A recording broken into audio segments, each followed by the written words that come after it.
Hi everyone, Nancy Burt-Preece here. I am live on my business page and I will be adding this to my YouTube page. Sorry I'm a little bit late today. I did want to share with you this really fun, easy pocket card. I cased this from Connie Stewart, a design by Connie Stewart. So let me share with you my information.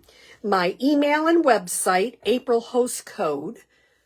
If you're not a member of my Facebook business page, please join. We do fun things. Most importantly, I am 6 people away from 1,000 on my YouTube channel, which is really kind of exciting. So if you haven't subscribed, subscribe, like, watch to the end, share with all your crafty friends.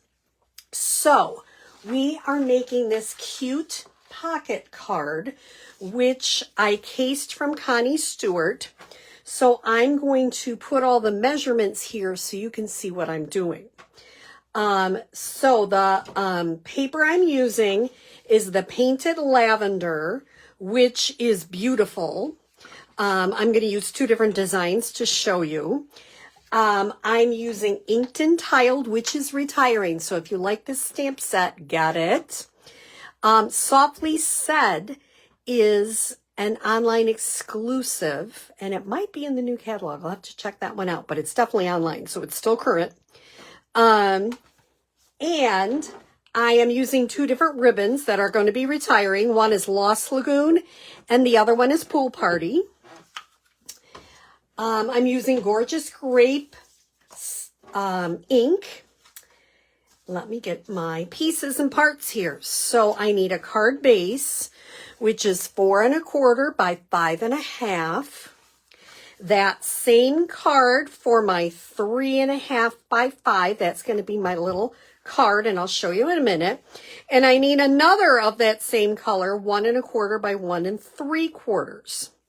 Then for my white, I need 3 1/4 by 4 3/4, and I need a little tiny 1 by 1 1/2, and I already pre-stamped these. The other thing I need is a 16-inch piece of ribbon. This one I'm going to use is the Lost Lagoon, and I never even opened up the card to show you. It holds a little gift card in it. Isn't that clever? So I just love it. It's easy. It's fun. So let's get started on making it. I will move that over there. Hopefully you can still see it. I have a piece of 4-inch and it's by 12. I already cut off a piece of 1 1/2 inch, and I'm going to trim it down later in a minute, but I'll show you that. When you have a directional paper, make sure it is going up and down when you're cutting it. And when you're scoring it, I'll show you in a moment. I'm going to trim this because this is going to fit here. And I'm going to trim this to 3 1/4 inches wide. I just have my paper trimmer right here next to me. So that will fit on the bottom of here just beautifully. Now I'm going to bring out my paper trimmer, say that 3 times. I'm going to park the dark, and I am going to trim, or I'm going to score, sorry. I'm going to score it at 1 1/4 and 5 1/4. So let me show you how I'm doing that. I'm going to put it in at 1 1/4 and 5 1/4. Don't score it too hard. That one I might have scored a little bit hard. Okay, so I can put that down. When you're scoring designer series paper, it's lighter than your cardstock, so don't go too hard. And then this folds down. Isn't that pretty? That's just so pretty. Okay, what I did is I went ahead and stamped the saying, I'm going to make a little pocket for my gift card. I'm just putting a little bit of liquid glue right along the bottom and the side. And I mean a little bit. You don't want too much or it's just going to get messy. And then I'm going to adhere this right at the bottom. With the liquid glue, you can move it over if you get it in the wrong spot. Then I'm going to go ahead and adhere that to the mat. Once again, I'm going to do that with a little bit of liquid glue. It is so great to be back with you. I've been a little under the weather, so it's been great to be back in my stamp room creating, because you know I love that. And I am creating for my Fun Fold and my technique class, which is just really been a lot of fun. I am going to mat these two just so I don't lose one. This makes everything easier.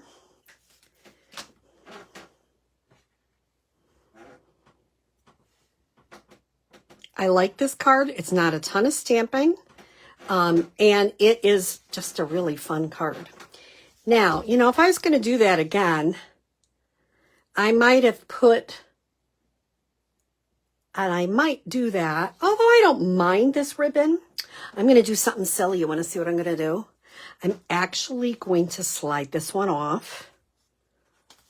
I'm going to slide it off. Oh, no, I can't. I glued it down. Okay, well, then I'm leaving that one on there.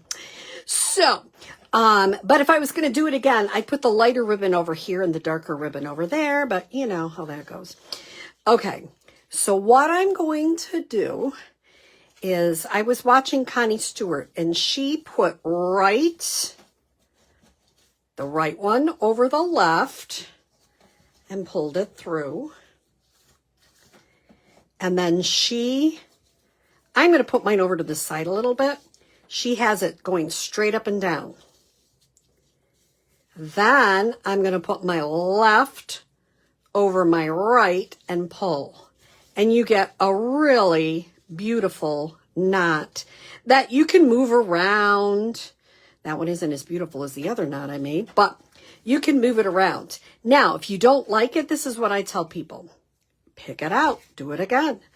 How do you get, you know, some people are like, oh, I really hate making knots. Well, they aren't my favorite thing either, but I had to practice. So I'm going to try it again. This one's going to be the left. Trying to hold it tight and tying it. And sometimes I help people. There, that one's better. So try it again the second time. Okay, now we want that part up. Get that one easier. Okay, we can trim that off. I don't know if you know, but in the new catalog, there are some important tools that they encourage you to have. And one of them is a good pair of snips. I highly recommend Stampin' Up! Snips. They are really great. And these I have marked as my ribbon scissors. I do not use them in cardstock. So I have more than one pair of snips. And these I keep nice and sharp so that it cuts my ribbon really well. So if you don't have two pairs of scissors, you really need them, because that's important. Now I'm going to take this and I'm going to put some green glue on the back. Get it all nice and green glued.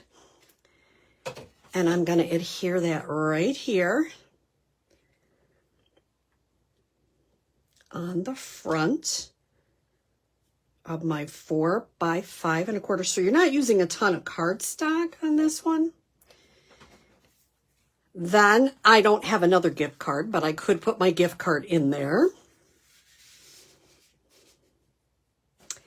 The last thing I'm going to do, which I thought she had a ribbon tied to it. I wasn't sure how she did it.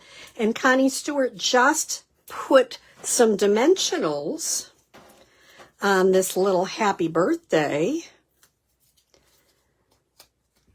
and put it right there. The one thing I forgot to add to my last card is one of these beautiful gems that are carrying over.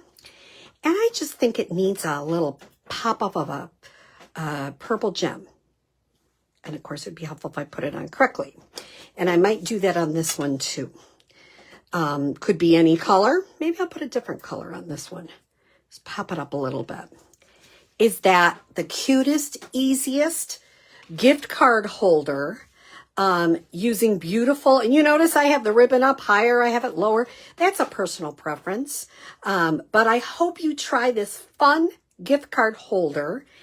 And somebody asked me in one of my other classes, well, where would I write? If you don't have enough room to write, you can always add a piece of white on the back, or you could add a piece of white on the back there, or you can just sign it there when they take the gift card out.